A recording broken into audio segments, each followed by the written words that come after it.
Agora sim, nós podemos passar ao nosso primeiro painel com o tema A Lógica Econômica e Jurídica dos Processos de Insolvência Empresarial. Preside a mesa deste painel a desembargadora Ângela Cury. É desembargadora do Tribunal de Justiça do Paraná, atualmente é presidente da 10ª Câmara Civil deste tribunal. O debatedor é o Dr. Pedro Ivo Lins Moreira, juiz de Direito da Primeira Vara Civil de Cascavel e vice-diretor do Núcleo de Cascavel da Escola da Magistratura.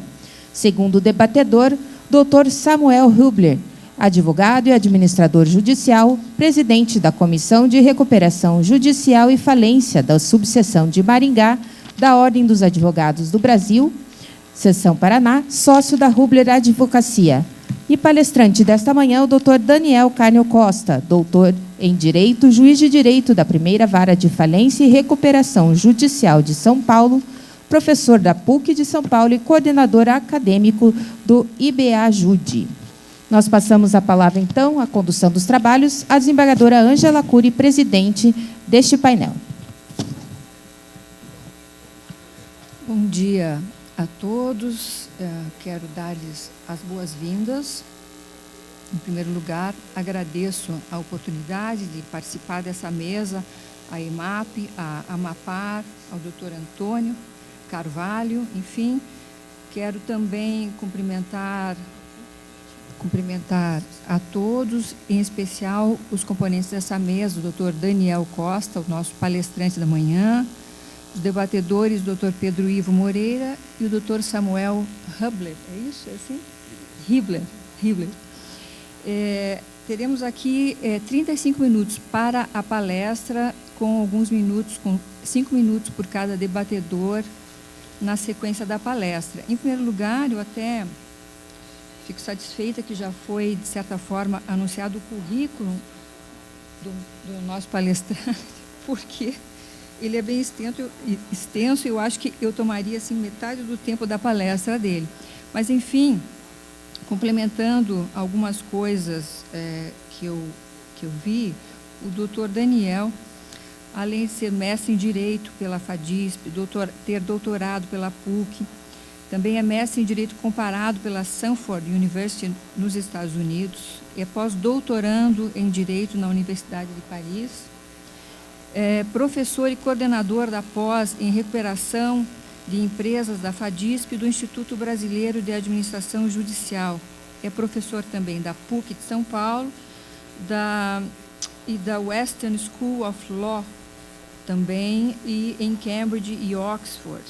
Autor de vários livros, membro da Academia Paulista de Magistrados e também membro da Academia Paulista de Direito e da International Insolvency Institute e do Conselho Científico do International Journal of Insolvency Law. Então, pelo currículo, nós seremos brindados por uma brilhante palestra que trará a lógica econômica e jurídica dos processos de insolvência empresarial. Doutor, o senhor está com a palavra. Então, pelo tempo regimental de 35 minutos. Muito obrigado, desembargadora. Eu acho que eu vou falar de pele, posso? Senão eu vou acabar dando cotoveladas nos meus pares aqui.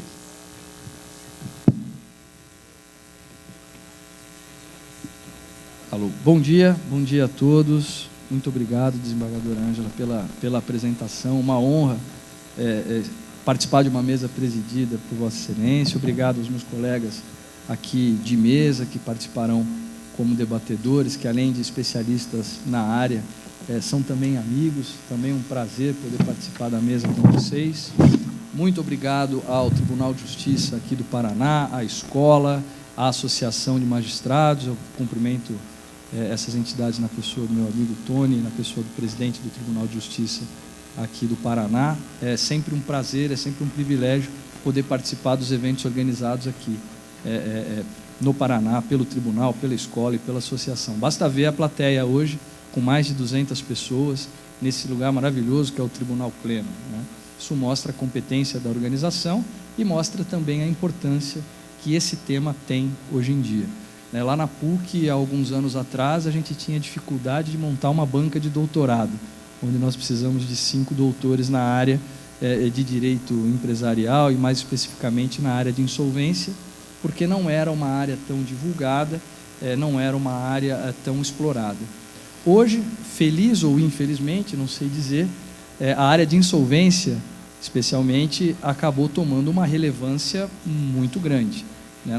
O Brasil tem vivido, está atravessando um momento de crise desde 2014, talvez a mais grave crise da história brasileira, e isso faz com que essas questões da insolvência empresarial sejam colocadas em destaque. Muitas empresas pedindo falência e, principalmente, muitas empresas pedindo recuperação judicial.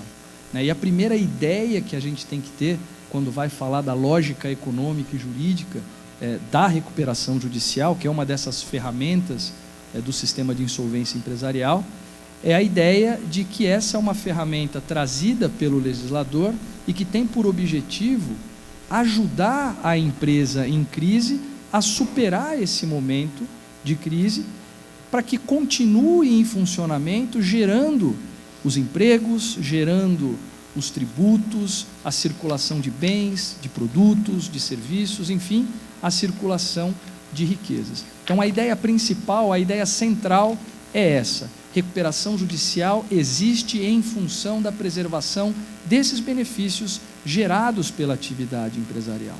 Se nós temos uma atividade empresarial em crise, nós poderemos usar a recuperação judicial como um remédio, como uma forma de ajudar essa atividade empresarial a superar o momento de crise em função dos benefícios econômicos e sociais que essa atividade gera. Então, acho que a sociedade brasileira, o ambiente jurídico brasileiro e até o Estado brasileiro já tomaram a consciência de que é importante preservar e estimular a atividade empresarial em função dos benefícios que essa atividade traz para o país, para a sociedade como um todo. Essa crise econômica colocou em evidência essa situação. Nós temos uma atividade empresarial em crise, temos uma economia que por 2 anos seguidos encolheu, com PIB negativo em 2014, 2015, 2016, começou a crescer agora em 2017, mas ainda sentindo um efeito muito forte deste impacto. Então, temos uma economia diminuindo, as empresas diminuindo e, consequentemente, um agravamento dos efeitos sociais dessa crise. Menos empregos, mais desempregados, menos tributação, mais dificuldade do Estado em cumprir as suas funções pela falta de dinheiro para o exercício das suas funções primárias, menos riqueza, menos produtos, menos serviços, startando aí, iniciando uma espiral econômica negativa que impacta todos nós. Todos nós sentimos o efeito dessa crise. Daí a importância de se discutir como bem aplicar essas ferramentas que a legislação de insolvência nos traz, a falência e principalmente a recuperação judicial. Por isso acho que nós temos 200 pessoas hoje discutindo esse tema numa manhã belíssima, aliás, de terça-feira, na fria Curitiba, cidade de clima frio, pessoas de coração quente, todos aqui estudando recuperação judicial. Então, feita essa breve introdução sobre a importância econômica e social do tema, é preciso que a gente investigue qual é a lógica dessa ferramenta. Porque se a gente não entende qual é a lógica dessa ferramenta, evidentemente, a gente não vai conseguir interpretá-la de maneira adequada, não vai conseguir aplicá-la de maneira adequada, e os resultados que nós vamos colher da sua aplicação certamente não serão bons. Aliás, não têm sido bons de maneira geral. Quando nós analisamos as estatísticas e as médias nacionais do Brasil, verificamos que o índice de sucesso na aplicação da recuperação judicial é muito baixo ainda. Baixo se comparado com os países de primeiro mundo, mas também baixo se comparado aos índices obtidos pelos nossos vizinhos de América do Sul, o que demonstra a importância de nós estudarmos um pouco mais esse tema e de nós desenvolvermos soluções para os nossos problemas. E tudo isso passa, primeiro, pela investigação da lógica econômica desse tipo de processo. Veja, já sabemos que a recuperação é uma ferramenta que visa ajudar a empresa em crise a superar esse momento de crise. E a questão é saber como é que a lei faz isso, como é que esse instituto pretende ajudar a empresa a superar a crise. Quando a gente faz uma investigação histórica das origens e da evolução desse instituto, a gente percebe que até pouco tempo atrás, no Brasil, inclusive, né, a forma que a lei tinha de ajudar essas empresas era criar ali um ambiente em que a empresa pudesse conseguir um desconto no pagamento de suas dívidas e uma dilação de prazo no pagamento de suas dívidas. Essas eram as duas soluções trazidas pela lei. A empresa em crise pedia a antiga concordata e, através da concordata, ganhava, vamos dizer assim, a possibilidade de parcelar as suas dívidas e de ter um desconto no pagamento de suas dívidas. Durante muitos anos, essa fórmula se mostrava suficiente para que a empresa pudesse superar a sua dificuldade econômica. Mas a crescente complexidade da atividade empresarial e do mundo dos negócios acabou tornando esta fórmula desconto e prazo obsoleta. Quer dizer, essa é uma forma de você conseguir resolver talvez um problema de fluxo de caixa. Mas hoje temos até um ditado, né? Pequenas empresas, grandes negócios, né? Pequenas empresas, grandes problemas também. E esta fórmula simplista para a solução da crise da empresa acabou se tornando insuficiente, dada a evolução do mundo dos negócios. Então nós passamos a ter de investigar novas formas de se fazer, né? Novas formas de se ajudar a empresa a superar esse momento de crise. E a fórmula a que se chegou, pelo modelo moderno que se aplica no Brasil, foi a fórmula encontrada nos Estados Unidos no século XIX. O modelo americano acabou influenciando fortemente o modelo brasileiro, e não só o modelo brasileiro. Vários sistemas mundo afora se tornaram aí, foram influenciados, vamos dizer assim, pela fórmula encontrada lá no direito norte-americano. E qual foi essa fórmula? Bom, já vimos que desconto e prazo é uma resposta muito simples para os problemas que uma empresa em crise pode ter, né? Ela precisa de soluções mais elaboradas, mais complexas, para enfrentar crises mais complexas também. Então, lá nos Estados Unidos se chegou à conclusão de que para uma empresa se recuperar, é preciso que a lei crie um ambiente adequado para que ela negocie com os seus credores uma solução de superação da crise, sem uma fórmula pré-determinada, fazendo uma análise de caso a caso. Então, para uma determinada empresa, de repente o parcelamento e o desconto já está de bom tamanho. Para outra empresa, haverá necessidade de uma reestruturação administrativa, de uma mudança de objetivos no mercado, de investimentos em outra área, de desenvolvimento de outras soluções. A lei tem que criar condições para que haja uma negociação efetiva entre devedor e os seus credores. Claro, a lei presume que somente empresas viáveis teriam direito à recuperação, porque não faz o menor sentido a devedora negociar com seus credores uma solução para a superação de uma crise que é insuperável. Isso seria até logicamente incompatível. Só se negocia para a superação de uma crise que efetivamente possa ser superada. E uma crise só vai ser superada se aquela atividade empresarial, embora em crise, possa ser vencida, possa permanecer em funcionamento, porque viável, porque entendida pelos agentes de mercado como algo que deve ser preservado. A empresa que perdeu viabilidade, essa empresa tem que ser retirada do mercado empresarial, abrindo espaço para que outro ocupe aquele espaço deixado por ela, desenvolvendo uma atividade empresarial de relevo. Então, uma atividade viável, né, deve ter a oportunidade de ser reestruturada a partir de uma renegociação de seus compromissos e de sua atividade entre devedor e credores. Mas aí vem a questão, ora, se a atividade é viável, se o mercado enxerga aquela atividade como viável, como importante, como merecedora de permanecer em funcionamento, o que impede o devedor de renegociar com os seus credores e conseguir superar a crise, independentemente da intervenção judicial? Por que uma atividade viável precisa da ajuda do judiciário para que haja essa negociação efetiva entre credores e devedores, né? Lá nos Estados Unidos, essa questão acabou sendo revelada a partir da crise das empresas ferroviárias.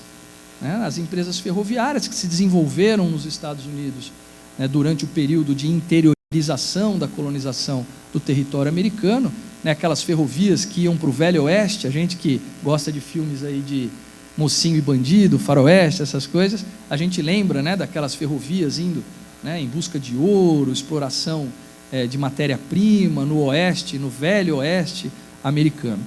No século XIX, várias daquelas ferrovias passaram a apresentar crise, né, por várias razões.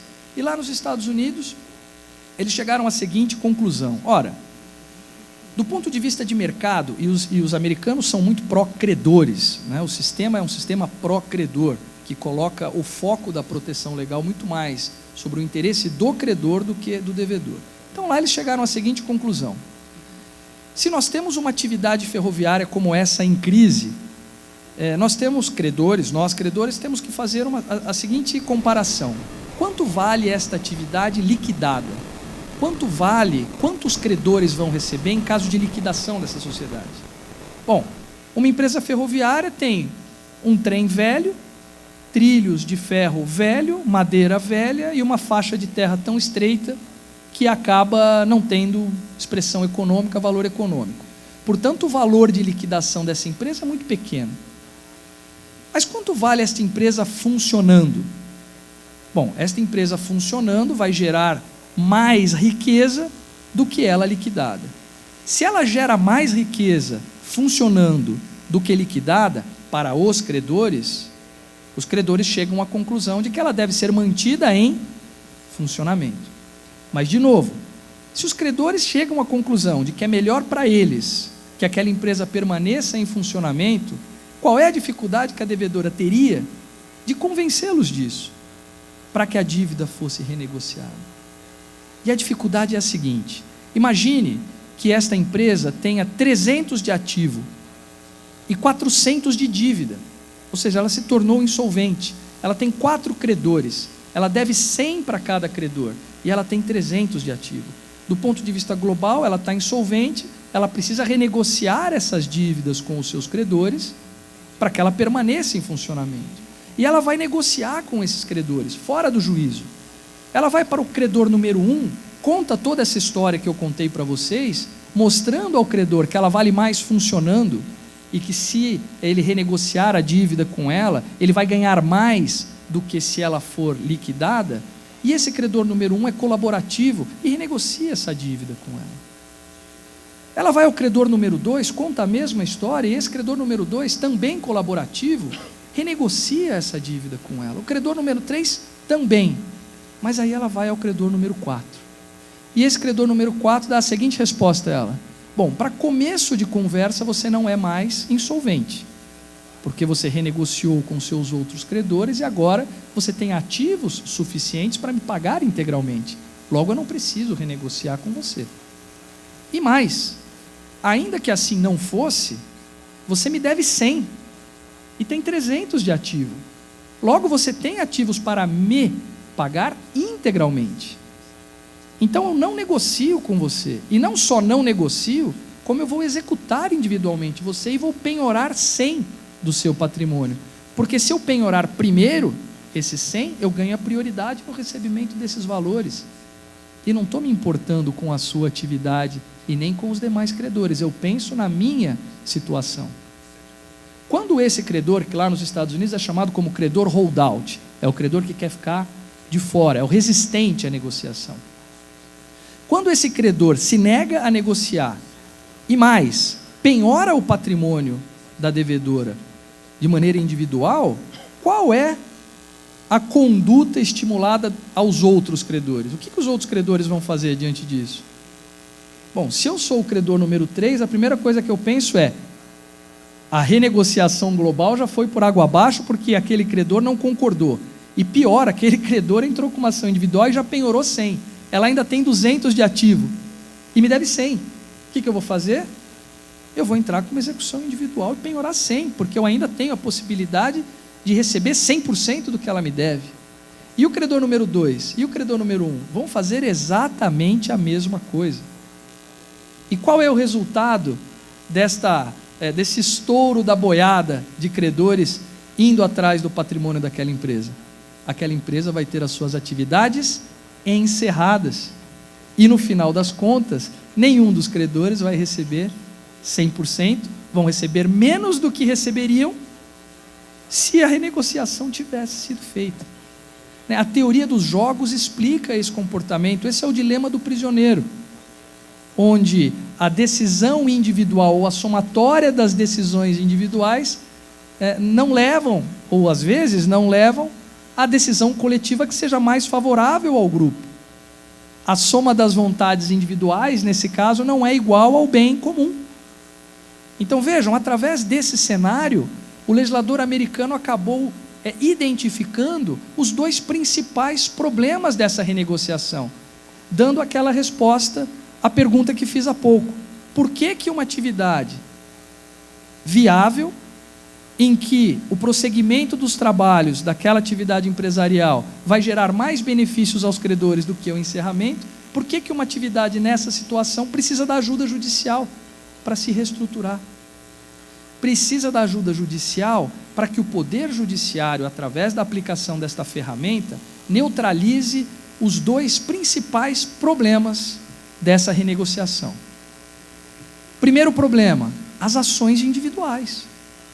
Não é possível que se chegue a uma renegociação global da devedora com todos os seus credores, se ao mesmo tempo os credores individualmente estão buscando a realização integral dos seus direitos através de execuções individuais.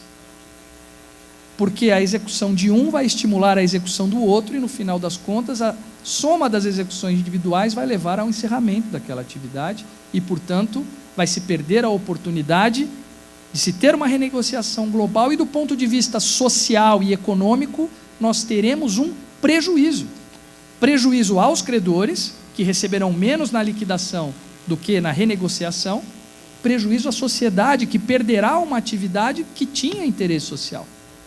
Uma atividade que gerava empregos, que gerava receita, que, embora estivesse em crise, tinha potencial para continuar gerando tudo isso. E a sociedade perde. Então, primeira coisa que um procedimento de recuperação deve neutralizar são as ações individuais dos credores contra a devedora. E o segundo problema que deve ser neutralizado, os credores holdouts, os credores resistentes. Veja, se aquele credor número 4 não quer renegociar, se aquele credor número 3 não quer renegociar, e se esses credores, pela sua resistência, representam parte significativa dos credores, nós não conseguiremos chegar a um acordo global. Temos que resolver isso. Então, os americanos chegaram à seguinte conclusão: além de neutralizar as ações individuais, nós vamos utilizar o sistema pelo qual a decisão da maioria dos credores vai ser aplicada a todos os credores, inclusive aqueles credores que se recusam a aceitar uma negociação. Esses são os dois pilares econômicos de um procedimento de recuperação judicial. E é por isso que a Lei 11.101, que é a nossa lei ainda em vigor, nós temos agora um projeto apresentado pelo Ministério da Fazenda, e eu, com muito orgulho, participei da comissão de juristas formado pelo Ministério da Fazenda para elaborar esse projeto, muito embora o projeto apresentado seja muito diferente, né, do resultado da comissão, portanto, nem tudo que está lá é culpa minha, né, já fazer essa observação de antemão, mas tem coisa boa lá. Mas tanto no projeto quanto na lei em vigor, esses dois pilares devem ser respeitados. O primeiro pilar é que, durante a recuperação, as execuções devem estar suspensas. É o que nos Estados Unidos eles chamam de stay, o stay period. Lá nos Estados Unidos, automatic stay, ou seja, a partir do momento em que a devedora pede recuperação, independentemente de qualquer outra coisa, todos os credores ficam suspensos. As execuções ficam congeladas a partir do pedido. Aqui no Brasil, a Lei 11.101 optou por um mecanismo um pouco diferente. Essa suspensão não ocorre com a distribuição do pedido. A suspensão ocorre no momento em que o juiz diz: vamos começar o processo. É o deferimento do processamento do pedido, né? Isso é o que diz a Lei 11.101. O projeto antecipa isso para distribuição, alinhando o modelo brasileiro ao modelo norte-americano. Se vingar o que está lá no projeto, passaremos a ter o automatic stay também. Mas durante a recuperação, enquanto houver um período de negociação, os credores devem ficar congelados. E a outra questão, os holdouts, os credores resistentes. Tanto no modelo americano como no modelo brasileiro, a decisão se dá por maioria, né? Escolhendo a legislação um quórum para aprovação do plano. Aqui no Brasil, nós temos os credores pré-divididos em 4 classes, e o plano tem que ser aprovado nessas 4 classes. Na classe 1, que é trabalhista, e na classe 4, que é micro e pequenas empresas, pela maioria dos credores por cabeça. Nas classes 2 e 3, garantia real e quirografários, um critério duplo, tem que ser pela maioria dos credores por cabeça e que representem também a maioria do crédito, valor e cabeça. Sendo aprovado nessas 4 classes, o plano vai ser aplicado a todos, inclusive aqueles que ficaram vencidos. Essa é a lógica do processo de recuperação judicial. E quando a gente entende a lógica do processo de recuperação judicial, a gente percebe, desde logo, que o nosso sistema começou manco. Por que começou manco? Porque o sistema brasileiro, por uma opção política, preservou como holdouts os 2 principais credores de uma atividade empresarial em crise. Quando uma empresa entra em crise, quais são os 2 principais credores que ela vai ter, normalmente? O primeiro é o fisco. Por uma razão muito simples, né? É uma questão até cultural, né? Aqui no Brasil, a gente não gosta de pagar tributo, e até com toda razão a gente não gosta, porque a gente não tem nada em troca, né? Não, eu pago tributo, mas eu tenho segurança pública, saúde, transporte, mas nós não temos nada disso. Então, uma questão cultural, uma certa resistência a pagar tributo. E segundo, o fisco é o que mais demora para cobrar, né? Se eu não pago o meu fornecedor, no mês seguinte ele não me fornece, e eu preciso dele. Se eu não pago o meu funcionário, no mês seguinte ele faz greve, e eu preciso dele. Se eu não pago tributo, daqui uns 4 anos o fisco vem aí me cobrar. Então eu sempre tenho aquela esperança de que no ano seguinte eu vou me recuperar e acerto essa situação com o fisco. Então o fisco é o primeiro que a gente vai dever. A gente não, que a atividade empresarial vai dever. Eu, como juiz, não devo nada ao fisco, aliás, nem tenho essa possibilidade, né? Porque eu nem vejo, eu só vejo no Olerite o valor só, mas nem chega para mim. E o segundo maior credor de uma empresa em crise são os bancos, que têm a função de financiar a atividade empresarial. Ora, quando nós importamos o modelo americano para o modelo brasileiro, por uma opção política, e lá nos Estados Unidos não é assim, nós deixamos de fora justamente o fisco e os bancos. Os bancos em que sentido? No sentido de que créditos garantidos fiduciariamente não estão sujeitos à recuperação judicial. A partir do momento em que a lei disse que créditos garantidos fiduciariamente não estão sujeitos à recuperação judicial, os bancos passaram a oferecer financiamentos exclusivamente garantidos fiduciariamente. E se eu fosse banco, faria exatamente a mesma coisa.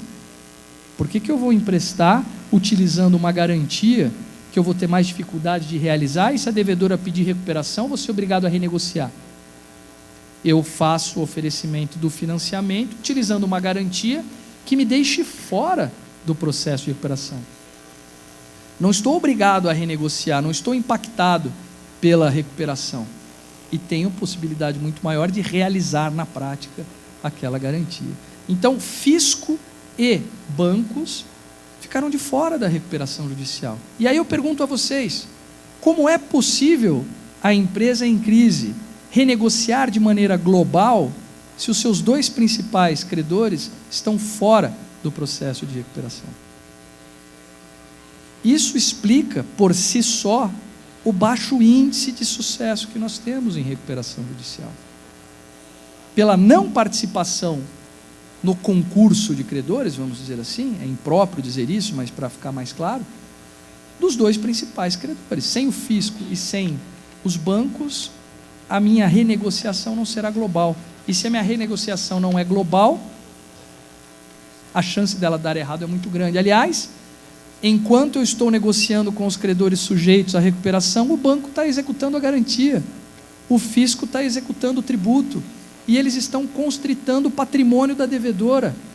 Não adianta nada ela renegociar comigo, porque aqueles credores vão levar todo o patrimônio para eles, exclusivamente, não vai sobrar nada para pagar os credores sujeitos à recuperação. E nesse cenário, qual é então a principal conclusão a que chegam os credores sujeitos à recuperação? Melhor a falência. Melhor a falência, porque na falência todo mundo participa. Na falência talvez eu tenha alguma chance de receber alguma coisa, porque na recuperação certamente não vou, se esses credores holdouts executarem antes de mim e pegarem todo o patrimônio da empresa antes que ela possa me pagar. Isso acaba explicando o insucesso da recuperação judicial em boa parte. Lá na comissão de juristas do Ministério da Fazenda, nós chegamos a um consenso, os juristas, né, ao consenso de que tanto o fisco quanto bancos deveriam estar na recuperação.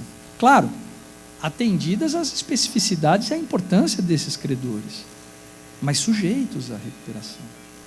Mas quando chegamos com esse discurso, nem deixaram a gente terminar de falar. Não, nem fale isso. Está proibido de falar isso. Não, mas a gente põe no rascunho, só nem no rascunho. Não ponha nem no rascunho.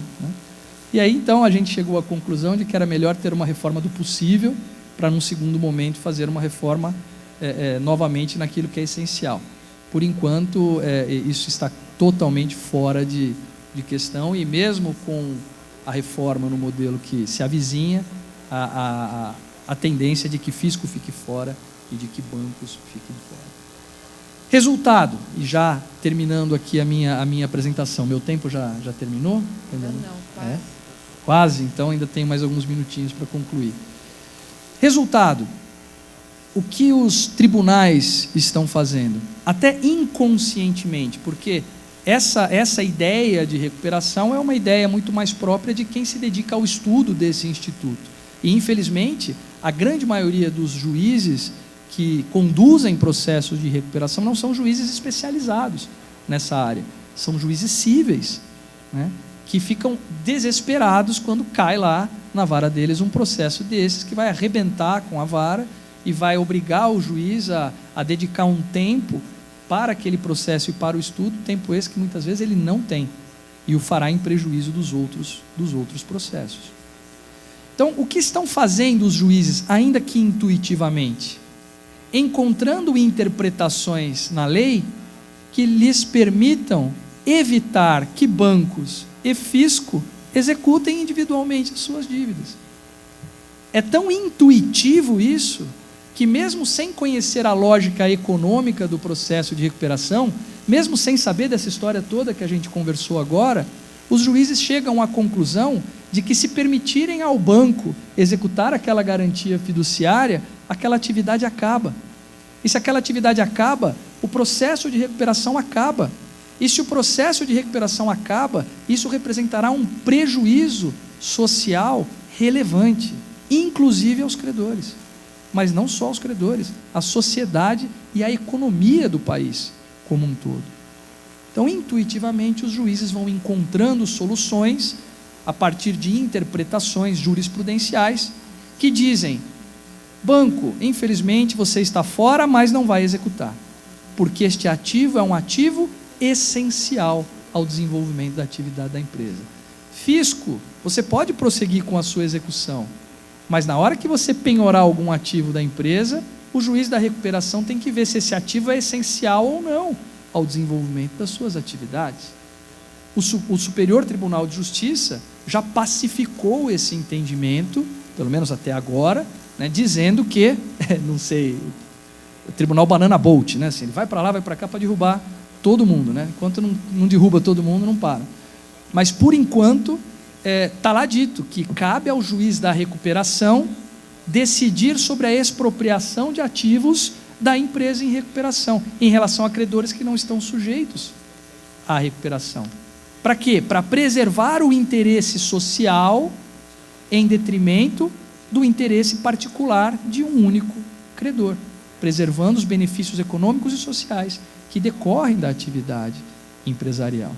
E aí sim, para finalizar, o fisco e os bancos que quiseram ser os mais beneficiados nesse processo acabam sendo, na prática, os mais prejudicados, porque não conseguem receber pelo plano de recuperação, não estão sujeitos à renegociação, e também não conseguem receber por fora, porque o juízo da recuperação muitas vezes diz: não deixa expropriar esse ativo. Não deixa expropriar esse ativo, porque ele é essencial para o processo de recuperação.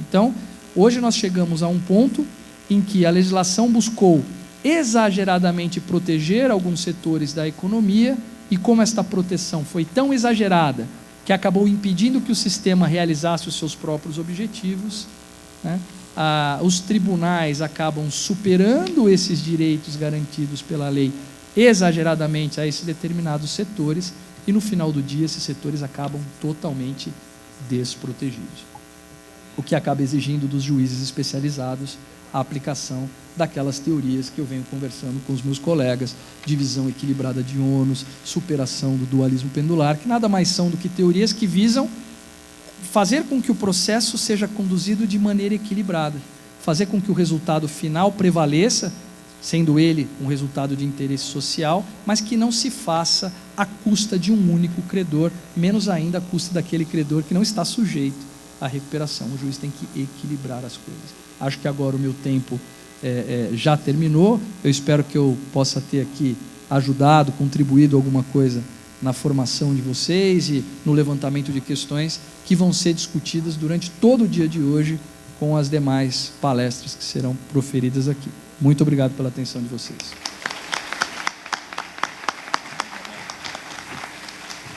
Obrigada, doutor. Eu queria lhe parabenizar pelas brilhantes considerações, e eu até teria alguma curiosidade com relação à PL 10220/18, especialmente sobre o prisma da eficácia plena do sistema com relação aos novos benefícios pleiteados pela Fazenda Pública, mas eu deixaria isso ao final e se desse tempo, e passaria desde logo a palavra ao doutor Samuel, então, que vai tecer as suas considerações a respeito do tema.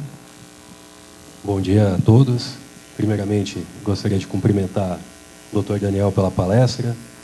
Já vi algumas e não canso de vê-lo falar. É sempre muito bom ouvi-lo, doutor. Cumprimentar os colegas de mesa, a desembargadora Ângela, o doutor Pedro Ivo e aos colegas aqui. E já iniciando a pergunta, a questão que eu gostaria de lançar para o doutor Daniel, a pergunta é simples, mas o tema é recorrente, o tema é eterno, a gente debate, ele não acaba, que é como o doutor Daniel falava aqui ao final. Nós temos uma lógica econômica no processo de recuperação judicial, em que é necessário trazer todos os players para dentro do processo para uma negociação coletiva.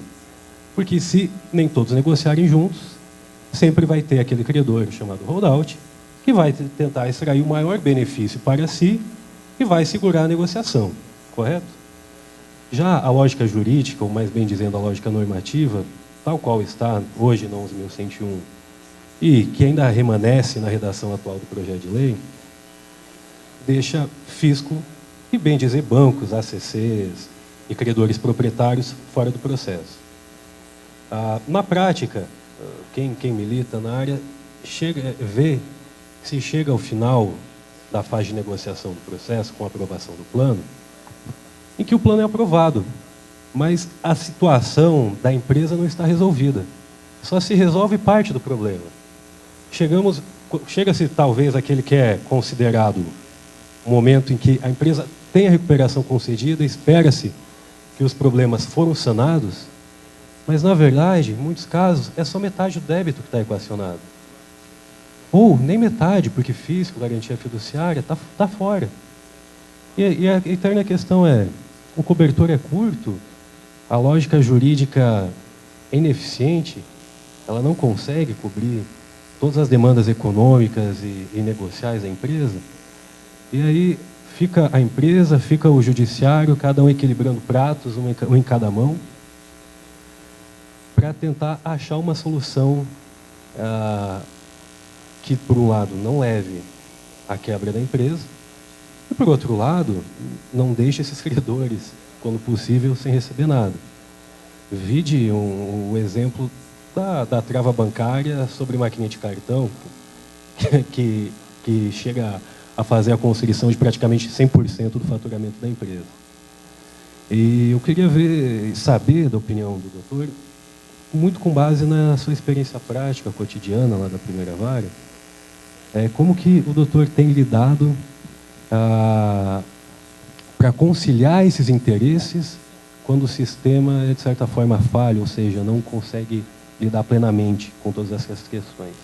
Legal, esse é o ponto central hoje de toda a discussão. Primeira coisa que é preciso ter em mente: a falência não é ruim, a falência não é um mal a ser evitado a qualquer custo. Como eu disse logo no início da exposição, empresas inviáveis têm que falir. E a gente percebe que, por uma compreensão incompleta ou equivocada do princípio da preservação da empresa, nós constatamos muitas empresas que estão em recuperação, com plano aprovado pelos credores, mas que são absolutamente inviáveis. Elas são mantidas em funcionamento de forma artificial, com a maior das boas intenções, Frankenstein também foi criado com a maior das boas intenções. Aliás, muitos desastres acabam acontecendo sempre com a maior das boas intenções. Então, é evidentemente que o juiz e os credores, enfim, chegam à conclusão de que devem manter aquela empresa em funcionamento, achando que com isso estão preservando benefícios econômicos e sociais, mas ao contrário. As concorrentes daquela empresa não conseguem concorrer com ela em igualdade de condição, porque aquela empresa não paga os seus fornecedores e continua em funcionamento, não paga o fisco e continua em funcionamento, não paga os bancos e continua em funcionamento. Como é que eu vou competir com ela se eu tenho que pagar todo mundo, senão eu não tenho um juiz para chamar de meu, Eu não tenho um juiz para me proteger contra todas essas execuções. Então, esse é o primeiro ponto. Nós temos que separar o joio do trigo. Empresas inviáveis têm que falir e nós vamos atingir os mesmos valores, vamos proteger esses mesmos valores através de outro mecanismo, criando novos empregos com uma atividade saudável, que vai gerar tributos, riqueza, serviços, produtos, etc. Mas, se nós temos uma atividade viável e o interesse social deve prevalecer, porque o artigo 47, quando fez a transposição do sistema americano para o sistema brasileiro, incluiu um dado que diferencia o Brasil dos Estados Unidos fortemente, que é a função social da empresa. Então, o resultado social da atividade empresarial deve prevalecer sobre o interesse particular de credores e devedores. Então, o juiz ele deve estar atento a isso. O plano foi aprovado, evidentemente que o plano equacionou apenas uma parte da dívida, outra parte da dívida está fora do plano e tem que ser cumprida. Então, primeira coisa, dica aos credores: quando os credores forem negociar um plano com a devedora, este plano deve levar em consideração a existência desse passivo não sujeito à recuperação. Ora, se você está me dizendo, devedora, que vai pagar 50% do que me deve, você tem que me provar que, pagando 50% do que me deve, terá ativo suficiente para pagar quem está de fora, porque eles têm que ser pagos. Você não vai ficar protegida contra esses credores para sempre, eles têm que ser pagos. Então, primeira dica aos credores, para enxergar a viabilidade do plano, sempre tomando em consideração o passivo que não está sujeito à recuperação, e não somente aquele sujeito à recuperação. E por parte do juiz, forçar com que a empresa em recuperação leve em consideração o fato de que ela tem que pagar outros credores. Porque se o juiz a protege de maneira incondicional, coloca essa empresa numa condição tão confortável que ela nunca mais vai querer sair da recuperação. Porque enquanto ela estiver em recuperação, ela está protegida contra os credores extraconcursais. Com isso, você está jogando para cima dos ombros dos bancos e do fisco todo o peso da recuperação judicial. Então, eu tenho feito uma interpretação do artigo 49, parágrafo 3º, no seguinte sentido: esses credores não sujeitos ao plano, titulares de garantia fiduciária, eles não podem realizar a garantia nem exercer a trava bancária sob faturamento, porque isso é considerado um ativo essencial durante o período de negociação. A partir do momento em que o plano foi aprovado, isso tem que ser pago. E o plano tem que levar em consideração isso. Salvo situações muito excepcionais, eu ontem mesmo julguei uma questão dessa, em que eu mantive um bem objeto de uma garantia fiduciária de um banco com uma recuperanda, porque mesmo com o plano aprovado, porque a retirada representaria o encerramento das atividades naquele momento, mas determinei a recuperanda que pague uma contraprestação pela permanência daquele bem sob sua posse durante determinado período e que me apresente, num prazo razoável, uma solução de equacionamento disso. Com relação ao passivo fiscal, mesma coisa. Anteontem eu dei uma decisão, foi a primeira nesse sentido, mas daqui para frente vai ser assim, onde eu dispenso a apresentação da certidão negativa pela ausência de um parcelamento especial que seja aplicável, que seja razoável, né? Mas que, por outro lado, impõe à devedora o prazo de 1 ano para que me apresente uma solução de equacionamento desse passivo fiscal, seja pela adesão a parcelamento, seja pelo pagamento total ou parcial, seja pela discussão judicial daqueles lançamentos tributários. Nós não podemos simplesmente fazer gentileza com o chapéu dos outros. Dizer, não, dispenso, você tem passivo fiscal, a lei exige que você pague ou que você faça adesão ao parcelamento, mas tudo bem. Um dos objetivos da recuperação é preservar a tributação. Então nós temos que tentar equilibrar os pratos da balança, como você falou, à falta de uma regulação legal razoável. Porque se nós tivéssemos uma lei de parcelamento especial razoável, ela seria aplicada. E eu não aplico a lei, não é porque eu não gosto da lei de parcelamento, é porque, na minha visão, ela é flagrantemente inconstitucional, na medida em que ela, a determinação da sua criação vem da própria Lei 11.101, dizendo que deve ser criada uma lei de parcelamento para empresas em recuperação judicial. E o fisco, então, traz uma lei de parcelamento que cria condições para a empresa em recuperação mais gravosas do que para a empresa que não está em recuperação. Ou seja, para aquele que precisa de mais vantagens por determinação legal, o fisco concede menos vantagens. Então isso viola, na minha opinião, claramente o princípio da isonomia, né? E por isso eu não aplico. Mas se vier uma lei criando condições mais benéficas na comparação com o refis normal, evidentemente que ela tem que ser aplicada como condição de concessão da recuperação.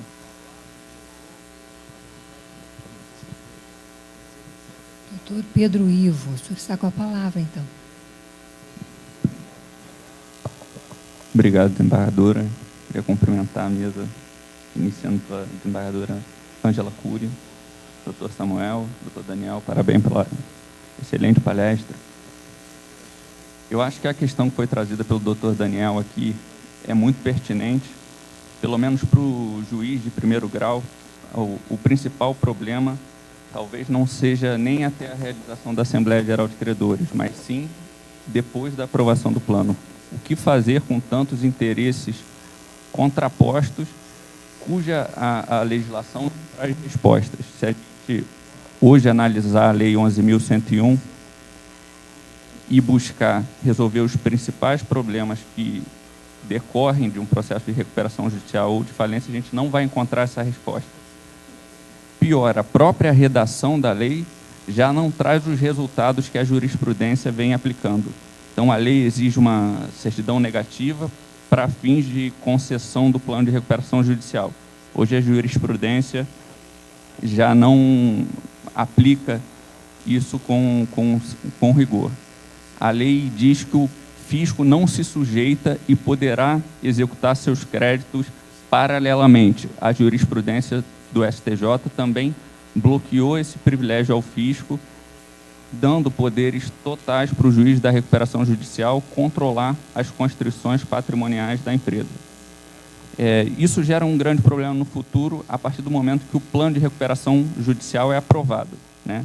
Com a aprovação do plano, se eu bem entendi a posição do Dr. Daniel, também se revoga o prazo de suspensão, se revoga o automatic stay. Então, aqueles credores que ficaram de fora, fisco, banco e até os extraconcursais que tiveram a origem do crédito posterior ao ajuizamento da recuperação judicial, vão poder aí iniciar suas execuções, e esse é o maior problema do juiz na prática, equilibrar todos os interesses dentro de uma perspectiva possível da legislação, porque realmente as soluções não vêm prontas e a gente fica naquela situação, mas chegou num ponto que não existem mais ativos que não estão dedicados à atividade. E a partir do momento que essa execução vai prosseguir, ela vai atingir um imóvel ou vai atingir uma unidade produtiva, que a efetivação da penhora e da venda fatalmente vai ocasionar a paralisação da atividade e talvez a quebra daquela função social. O que eu vejo ainda no panorama doutrinário da jurisprudência talvez seja uma compreensão, a meu ver, ainda enviesada da falência, porque a falência não necessariamente implicará no encerramento e na lacração do estabelecimento. A falência, por existência de previsão legal, permite, mesmo com a decretação da quebra, a possibilidade do juiz gerir aquele ativo em que ainda tem um valor social e que ainda é capaz de produzir riqueza, até a venda, que é chamada venda em bloco, em que um novo empreendedor, um novo player, vai poder adquirir aqueles bens organizados e aí continuar a atividade sem o problema daquele antigo controlador. Então, essa talvez seja uma compreensão que ainda não é muito aplicada na prática, e um caso concreto que eu tive a oportunidade de aplicar esse entendimento foi visto que, durante a falência, a empresa apresentou melhores resultados do que enquanto estava em recuperação judicial, justamente porque havia ali um problema de gestão que a empresa apresentava uma situação insolúvel entre créditos sujeitos ao plano de recuperação judicial e créditos não sujeitos. A gente sabe que existem casos em que o plano contempla apenas 20% ou até menos do total do passivo desse devedor.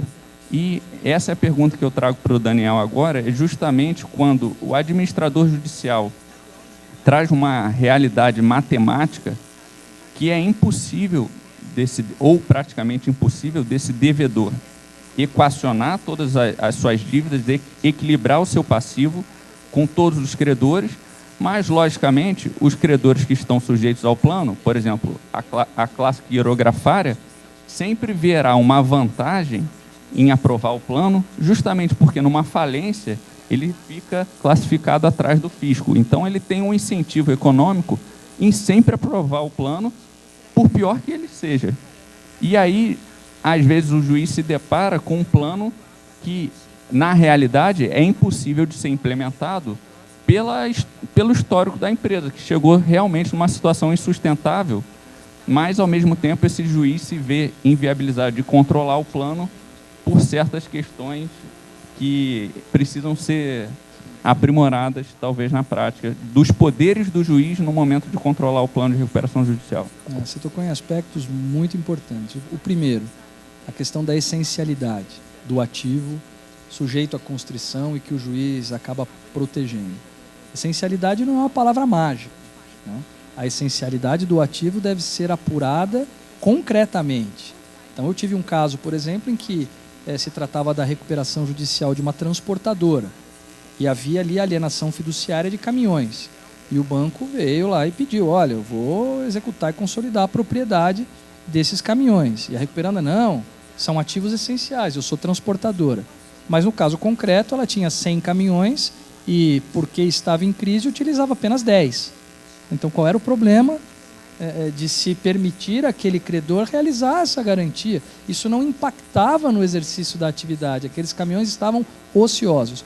Então, a essencialidade deve ser apurada concretamente. Outra questão importante, existem credores extraconcursais ou credores não sujeitos ao plano desde sempre, e existem aqueles credores que não estão sujeitos porque são credores que surgiram depois do ajuizamento do pedido de recuperação. O tratamento que o juiz deve dar a esses credores não é o mesmo. Este credor posterior, né, o credor que surgiu depois do ajuizamento da recuperação, esse tem que ser pago. Porque o inadimplemento desse credor é um indício veemente da inviabilidade econômica daquela atividade. Afinal de contas, ela já não está pagando para trás. Aí ela não vai pagar para trás nem para frente, ou seja, não vai pagar ninguém. E aí a sociedade está carregando todo o peso de manter em funcionamento uma atividade que não gera nenhum tipo de benefício. Então eu sou muito rigoroso em relação ao não pagamento das dívidas posteriores. Ah, não paguei a luz, né? A companhia de luz vai cortar. Ótimo, perfeitamente. Tem que cortar mesmo. Aliás, nós já vamos convolar em falência aqui, porque se você não consegue pagar a luz, como é que você pretende continuar no mercado? Mesmo sem ter que pagar quem você deve no passado. Então aí não tem a menor condição. E o último aspecto que você tocou, e que é o objeto da pergunta, super importante.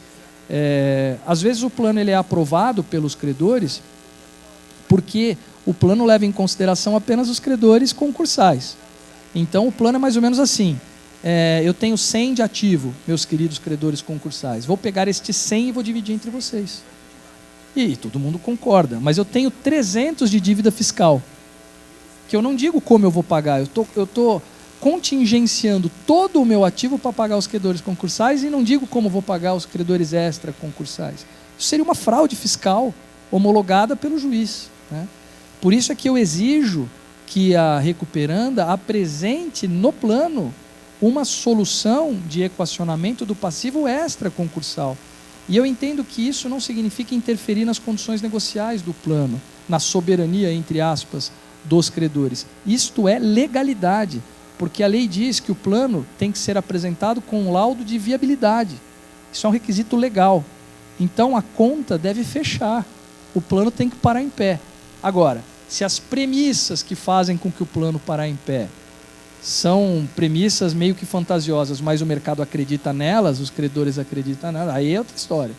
Então ele vai me dizer, uma coisa é ele me dizer, vou pegar 100 de ativos, que é tudo que eu tenho, para pagar vocês.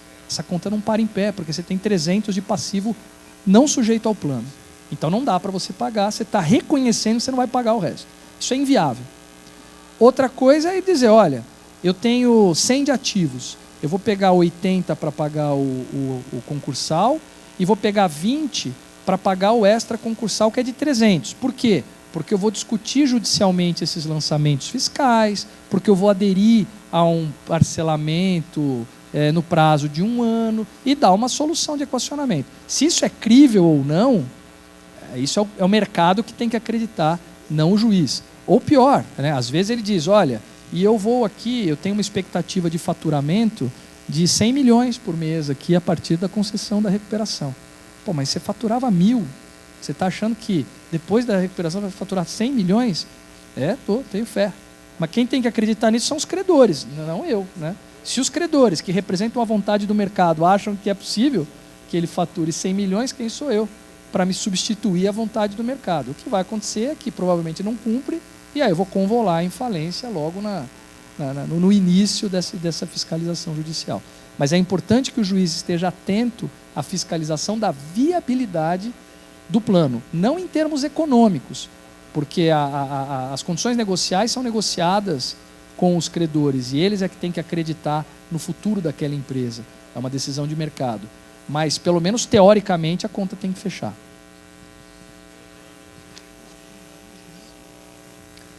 Bom, eu acho que eu gosto de cumprir os horários. Eu acho que devemos chegar ao final, então estamos caminhando para o final. O tema é instigante, na verdade, um grande desafio concatenar, como eu estava falando com o doutor Daniel, o tempo do processo com o tempo do negócio, o tempo dos negócios. Agradeço aos componentes da mesa, aos doutores palestrantes, agradeço a participação de todos. Ao mesmo tempo que, então, estou encerrando a nossa participação, eu gostaria de convidar o doutor Antônio Carvalho, que está aqui à minha frente, para fazer a entrega do certificado ao nosso palestrante da manhã.